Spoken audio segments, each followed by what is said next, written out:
My name is Marco Hanna from PhoneDog.com, and this is the Weekly Bone.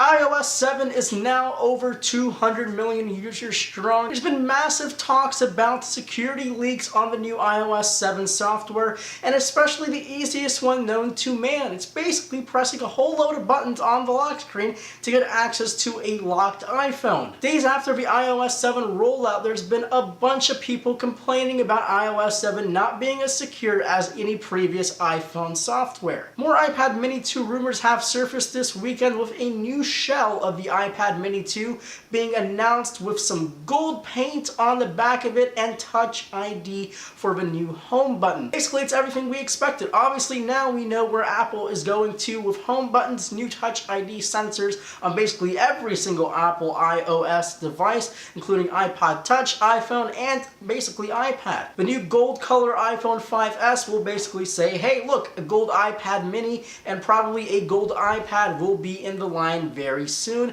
and possibly even a golden iPod Touch. Other than the color changes, practically the iPad Mini 2 will look exactly the same on the outside. The real work will happen underneath, maybe a new Retina display, maybe some new processors on the new iPads, but we'll just have to wait and see what Apple has coming in October. If you're a customer trying to buy a Verizon wireless phone through their Verizon website, you might have been greeted by a very friendly message saying, hey, look, unlimited data is now available on your plan. Well, a bunch of customers who were purchasing new phones or new plans or upgrading their lines had the opportunity to add Verizon Wireless unlimited data plans on their existing or new plans on Verizon Wireless. Days after, Verizon actually came out and put a statement up saying those who actually were able to add their unlimited data plan to their plan will be able to keep them free of charge. Basically, they'll pay exactly the same rate as the unlimited plan, which was $30 per month, and as long as you keep your plan the way it is, you can keep